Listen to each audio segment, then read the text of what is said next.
Hello everyone. Well, I have to admit I've been on a reading roll lately.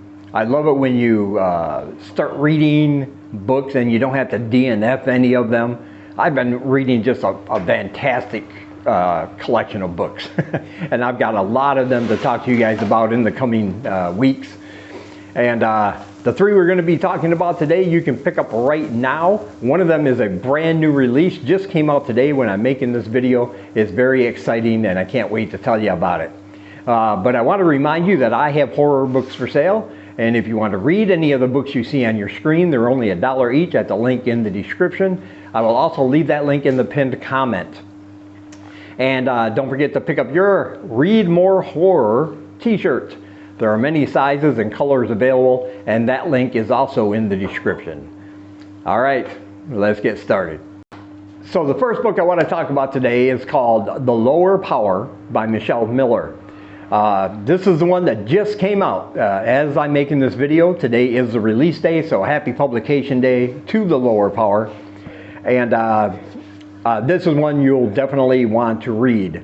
Now, Michelle Miller is known mainly as a thriller author, a very good thriller author. But the thing I like about thrillers is that I believe that's the cousin to horror. Any good thriller is going to have some horrific moments inside of it. And really good horror is also very thrilling. So I think these two things go hand in hand, and she's managed to combine both of those things into this very exciting, very thrilling horror novel.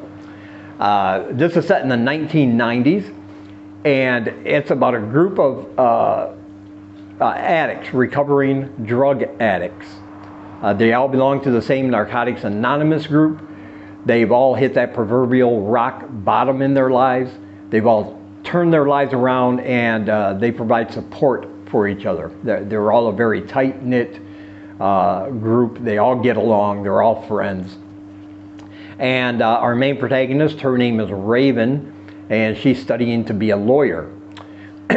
But in this nitty-gritty city set in the 90s, there's a new drug epidemic going around. There's a new drug that is sweeping the city, and it's causing people to act very violently. It's very, very addictive, and it makes people act in violent ways. And there are riots throughout the city, and the police and the mayor's office, they're all trying to deal with it. And this violence is going to come right to the doorstep of this Narcotics Anonymous group, because the man who's running the operation, he seems to have persuasion over people, let's put it that way. And at first you think he's just very charismatic and he has a lot of money. He operates kind of in the open in a big empty building with people lining up around the corner outside. He has his own crew taking care of orders. It's almost like a drive-through restaurant for this drug. And he pays off the police, so the police are doing nothing about it. They're acting more like bodyguards for him, making sure nobody interrupts his operation instead of actually doing something about it. And this drug also has the effect of drawing people into it, kind of luring them in. It has a certain appeal, especially to people who have already suffered addiction in the past. So as our group starts to experience the effects of this drug and the pull of this drug, not all of them are going to make it. Some of them are going to go back to their old ways. Some of them are going to disappear. Some of them are going to die. And it's very sad when that happens, because we find out about these people in the beginning of the book and you really care about them and you want to see them succeed. There's also a reporter, a journalist, and he's kind of taking care of a teenage street girl, prostitute, drug addict, but nothing nefarious there. He actually just wants to help her, but she's very strong-willed and she doesn't really have a lot of trust in people. But he's going to uncover some things about this drug and about this man, and there's a lot more to this man than what you think. He's something else, let me just put it that way. And it's going to be up to him and this group led by Raven trying to figure out what his purpose is, where he plans on going with this, and they need to do it quick before they all succumb to this drug. And the thing about this book is that this author has a writing style that draws you right into the story. You won't want to quit reading, I can say that from experience, because you want to find out exactly what's going to happen to these people.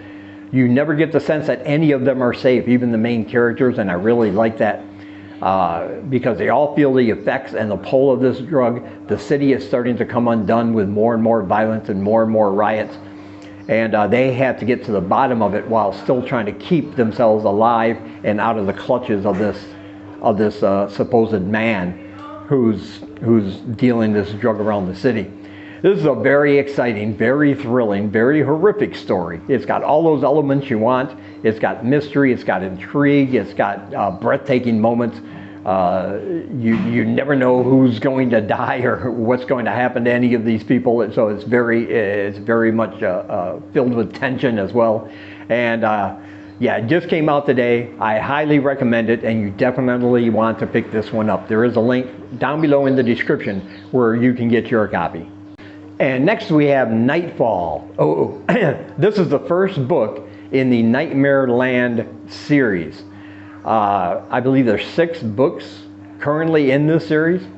This is the first one, and to any aspiring or authors out there who are thinking about writing a series, read this book, because this is like a master class in how to write a good first origin story of what you're trying to say, and give you enough answers, but also leave you with many more questions, making you want to go and read the rest.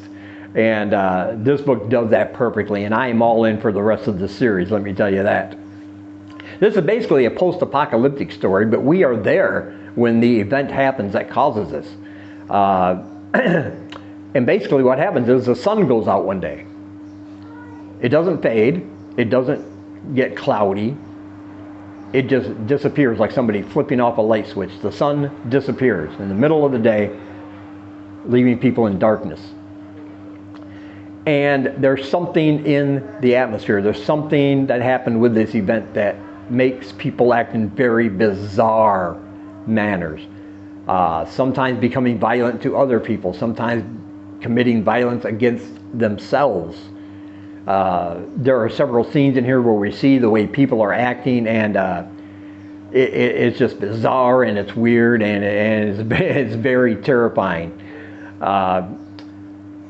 But this focuses, our main protagonist is a man named John, and John is an excellent character. I can't wait to find out more about him, because he's an enigma wrapped in a mystery. There's enough intrigue. We know he's a man of violence, but he's not a violent man per se, if you get my drift. But that's all he knows, basically, to take care of his problems is with violence. He's very much a loner. Nobody ever comes to his house. He doesn't talk to anybody. But he can handle himself. But he has some things in his past we're going to find out about. And we're going to find out some of those things in this first book in this series. But there's a lot more to go through here. This man's got some deep, dark secrets, and I can't wait to find out what they are. And basically this book is about his story, the way he's dealing with this, and he's not really being affected the way some people are when the sun just went away. But he is very much a man who is mysterious. He's a man that is going to play a big part in this story, I'm assuming, and I'm hoping, because he's a very well-written character. And I can't wait to read more about this event, because what happens at the end of the book is a cliffhanger, and I can't wait to get into book 2. Find out why this happened, what's going on behind it, and how that's going to affect everybody in this, all the characters in this book going forward. And I highly recommend this book. It is just fantastic. I absolutely loved it. It brought the scares. It brought this great character right to the forefront, leaving you wanting to know more, and you want to dig into his past. You want to find out what he's about. because this author drops hints at different things that have happened to him in the past, and those are going to be explored in later books, I'm sure. So yeah, I highly recommend it, and you can pick up your copy at the link in the description. Next we have Chesapeake Bay Monsters. This is a horror comedy, but I think it leans more toward horror than comedy, although it does have some dark comedic elements in there. This is about 3 friends, and they discover that there are like mere people, like mermaids and mermen and or whatever, sirens, whatever you want to call them. It's never really explicitly explained what exactly they are, but the best description would be mermaids. There's been a rash of disappearances of men in this town, and one night something happens to these 3 friends, and they think they figured out what happened to these other missing men, that the mermaids have kidnapped them and killed them and taken them down into the water. So they decide to go mermaid hunting, and when they kill one, its blood seeps on the ground. When they pick it up and touch it, they realize that this blood has some healing properties to it, almost like a fountain of youth. And so they decide they are going to go monster hunting, because if they can get enough of this blood, they can sell it and they can all become very, very rich. And so they're on a mission to dispatch as many of these mermaids or sirens or creatures, whatever they are, as possible. But here's where the book gets kind of twisty, because we're going to find out that not everything is as it seems. We're going to find out that maybe these creatures, whatever they are, maybe they're not the bad guys after all. And yes, there are missing men, and these men were killed, but what really happened is not exactly what they think or what we're led to believe in the first part of this book.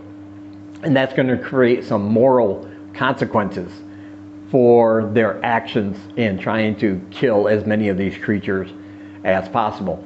And the comedic aspects of this book come in with these 3 friends. They're all very different. They all have these little barbs they throw at each other.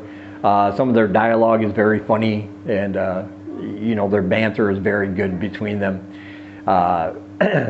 But when there's that much money involved, once they get an offer for this secret fountain of youth juice or whatever, we're going to start seeing them break up a little bit. We're going to start seeing them kind of separate.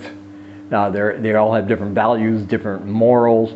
And then when it comes to light that perhaps what they're doing is no better than actually killing another human being, that's going to create a rift in there too. And we're going to find out exactly what's going on with these murders and with these mare people or whatever creatures they are down there in the water. And this is just a fantastic book. I absolutely love the whole concept of this, of wrapping a murder mystery inside of this supernatural creature story, and adding the comedic elements between these friends. It was just very well done, and of course I highly recommend it. It's fantastic. This creature feature of a book that has a lot more going on than just about the monsters. And that's something I'm always looking forward to in a book. So yes, I highly recommend it, and again, you can pick up your copy at the link in the description. And as always, I want to say thank you for taking some of your time and spending it here with me. And until we meet again, keep reading spooky, my friends.